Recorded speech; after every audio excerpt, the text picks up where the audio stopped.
UFC Fight Night Santos versus Walker, full card results. The main event with Thiago Santos and Johnny Walker, crazy. And when I say crazy, I do mean a crazy ending in the co-main event. The fight that was originally thought to be a banger was not really that much of a banger. A couple split decisions, Joe Solecki, Jared Gordon, and then Khrushchev, Jotko, and Misha Kirganov. Hernandez getting a knockout. We had some crazy fights in the fight card. The first fight of the night, we had Eduardo go out there, kind of kickbox at range for a little bit in the first round. I do think Eduardo won that first round, but Alejandro Perez came down with a takedown at the end of the second and ended up getting that weird armbar where he kind of hooked it with his legs like this, where it was kind of like that, and then cranked it to an armbar submission. It was a very interesting way to get that armbar, but overall a very solid win. I wasn't too impressed by the striking of Alejandro as he did lose the first round, but once he started to put on the pressure and maybe mix in the takedowns, that's when Perez did have some success. So I'm curious to see who he's going to fight next in the UFC bantamweight division. We also have Shayna Young, Stephanie Yeager. I mean, Shayna Young needs to be cut from the UFC, to be quite honest with you.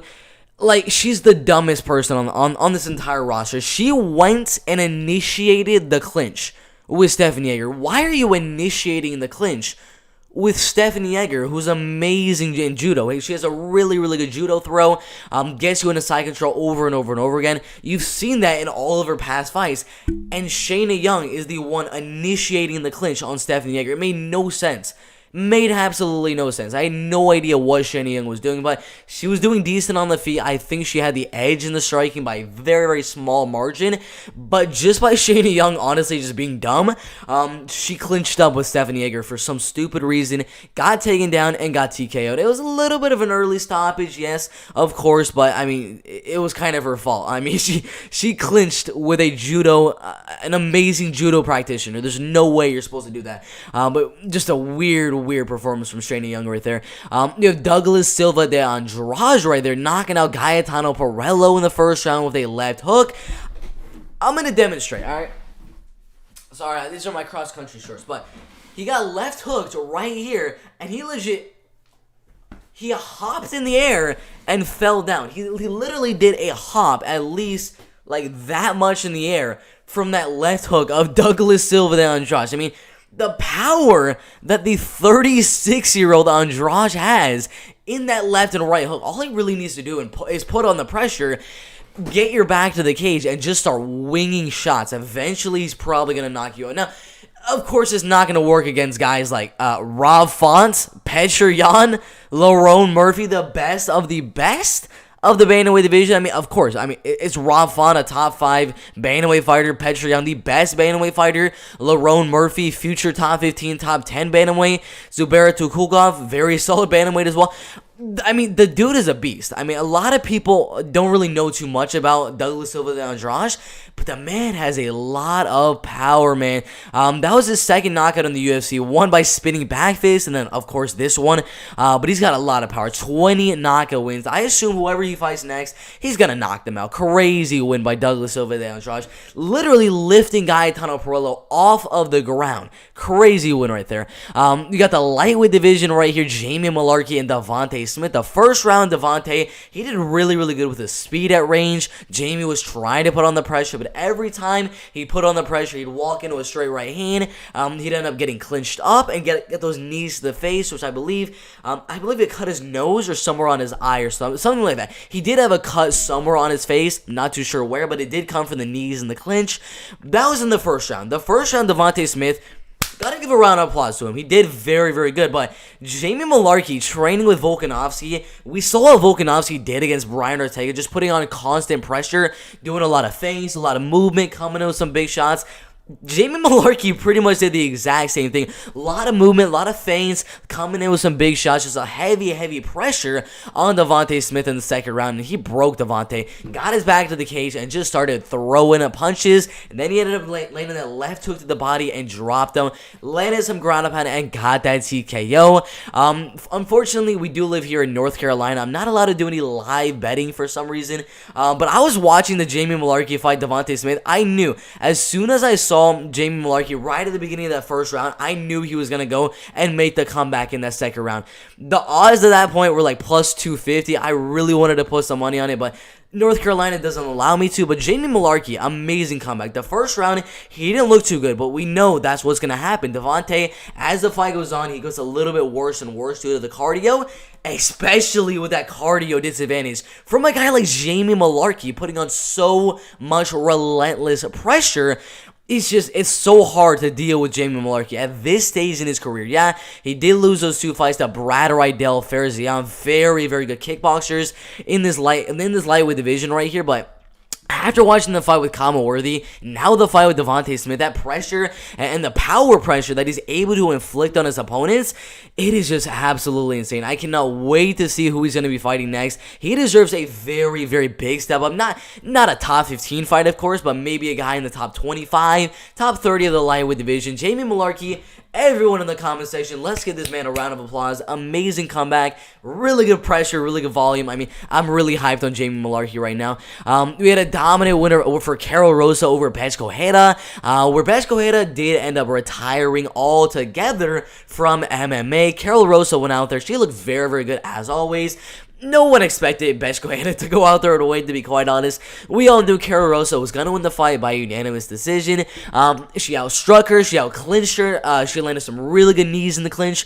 A couple foot stomps as well. I mean, she didn't really look too good in the wrestling department. Wasn't able to land too many takedowns on Betch Cojeda, but overall, very dominant performance. It would have looked a little bit better if she got the finish, but there's no way you're going to finish Betch Cojeda on her last fight in MMA. So overall, very good performance for Carol Rosa. Curious to see who she's going to be fighting next, but Betch Cojeda is done with MMA after a very lengthy career fighting Ronda Rousey for the belt many, many years ago, but we'll see what happens with Carol Rosa in that bantamweight division. We have Casey O'Neill in the women's flyweight division.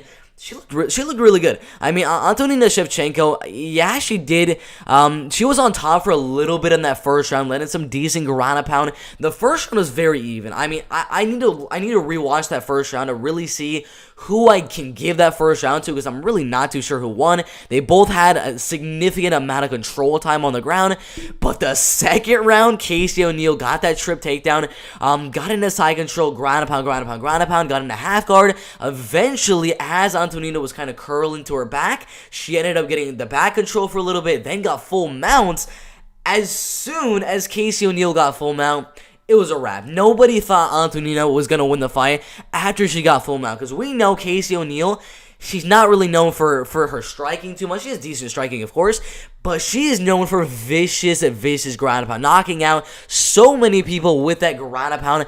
Many TKO wins on her record. I mean, Shayna Dobson before that getting another TKO win. All of them in the second round, which is very, very interesting. But yet another TKO win, just so many strikes. I believe she outlanded Antonina by like 50 strikes in that second round. Dominant performance from Casey O'Neill, beating a former top 15, top 10 fighter in that women's flyweight division.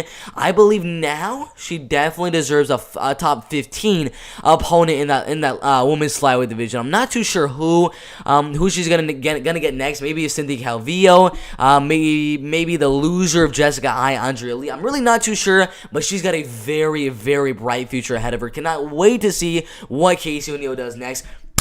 Round of applause. Dominant win in that second round. You got a very close fight with Jared Gordon and Joe Solecki. First round, all I gotta say, domination from Joe Solecki for 4 minutes of that first round. Stayed on top, landed a couple left hooks on the ground, controlled, almost had a rear naked a couple times. And then Jared kind of flipped the script in the second round and out-grappled Joe Solecki. Stayed on top, won the second. It was 1-1 going into the third round. Then the third round came around. Jared Gordon was landing a lot of leg kicks, a lot of body shots. Joe Solecki was landing a lot of head strikes.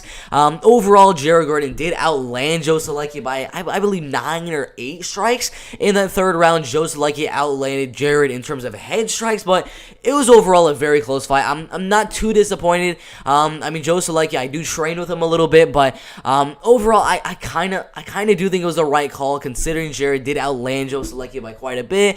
But overall, very close fight. Jared did call out Patty the Batty Pimplett in his post-fight interview, pay-per-view. So that is a potential fight they could make in the UFC lightweight division. Very curious to see if that is going to happen.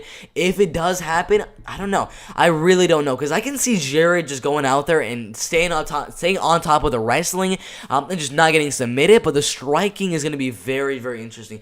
Put your prediction for that one, Jared Gordon or Patty the Baddie, in the comment section below. But very good win for over a top 25 lightweight in Joe Solecki right there. We got Alexander Hernandez going out there and just starching Mike Breeden. I believe I put half a unit on Alexander Hernandez at plus 140 by knockout, and he showed why that prop was a really good prop, because he went out there and starched Mike Breeden. He kind of stayed range for a little bit, for like 45 seconds, and he's like, I don't really want this to be a boring fight. I don't want it to be like, of course, the main event with Thiago Santos, Johnny Walker. He just started coming forward and literally just started throwing. He ate a couple of shots from Mike Breeden as he was coming in, but he landed quite a few very, very powerful shots on Mike Breeden. Got his back to the cage, overhand right, knocked him out pretty clean. And another amazing knockout win over Alexander Hernandez right there. He knocked out Chris Gretschmacher, then he lost to Thiago Moises in a fight. Can definitely make an argument that he did win the fight. It was a very, very close one, but very curious to see who Alexander Hernandez fights next. And Mike Breeden, yeah, he's probably going to get cut from the UFC, to be quite honest. But the fight after that, very, very close. A split decision, Misha Kirganov and Karisa Javzotko. First round, very, very even. A lot of takedown attempts from Misha Kirganov. The striking was very even. They both landed very similar in terms of power, very similar in terms of speed. Literally neck and neck in terms of strikes. There's not too much you can say to say 100% Misha won the first round or 100% Jotko won the first round. It could have gone either way. The second round definitely went Jotko. Third round, I would say it went Jotko. So it really comes down to that first round, which honestly could have gone either way. Split decision win for Jotko. I personally have no idea who won the fight. It was too close to call, but I'm gonna go ahead and say I agree with the judges' votes on here to give the win to Jotko. I did have a little bit of underdog money on Kirganov right there, but I'm not going to let my bias seep into what I thought about the fight. I think it was the right call in Jotko winning right there, but a very, not the best fight. I mean, it wasn't the most exciting fight out there, but Misha, he looked pretty good in the fight. But overall, pretty good fight in the middleweight division. A fight... It was supposed to be a banger. Nico Price, Alex Oliveira, of course, was supposed to be a banger.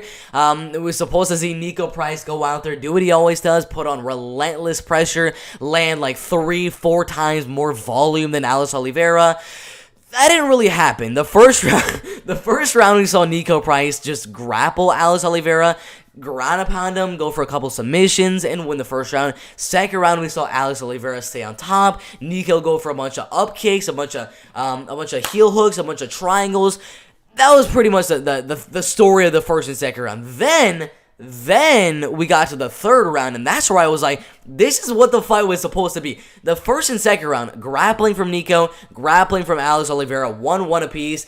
Then the third round, they're like, I don't want to grapple. This fight's too boring. Then they started striking, came forward, and Alex Oliveira kind of tired out a little bit in that third round, and really started going backwards in that third round. Nico kept coming forward, ate a couple of big shots, but Nico did end the round with I believe it was a double leg takedown. I'm not too sure. I don't know if it was a single or double leg, but did land a takedown with about 30 seconds left. Landed a little bit of ground and pound, which in my opinion, it did secure the round, because the striking numbers were very 50-50 until that point. The takedown did secure it, so I agree with the judges' scorecards right there. 29-28 for Nico Price. Not as good of a fight as I was hoping. The third round was obviously very good, but I was hoping for a little bit more action in the first and second. But both guys decided on more of a grappling approach in that first and second round. It was a little bit of a weird fight, but after that one, speaking of weird fights, we got Kevin Holland and Kyle Dawkins ending in the first round. My prediction for the fight was Kevin Holland by a 29-28 decision. I thought Kyle Dawkins could out-wrestle for one round and Holland could outstrike for two of the rounds, but we didn't even get to see 3 rounds, because Kevin Holland, he defended the takedowns very, very well. He did get knocked down a little bit, but got right back up very, very easily. Defended the takedowns very, very solidly. They went out of range about 2-3 minutes into that first round, and then, of course, Kevin Holland, I believe he went for a right hand, got his head down, and then Kyle Dawkins domed him right on the chin really, really hard. I don't know. I mean, I don't know how he delivered that much force to where it literally knocked Kevin Holland unconscious. Sorry about that, but I mean, that was a lot of force from one headbutt to literally knock Kevin Holland out cold. I mean, that's absolutely insane. I mean, there are points, like you've seen the fights where a headbutt results in a cut, like the Jared Gordon fight with Joe Solecki. There was a headbutt that cut Jared Gordon in that third round. But this one was completely different. I mean, he literally went out cold. His face went like this, his eyes went a little droopy, and he hit face first on the canvas.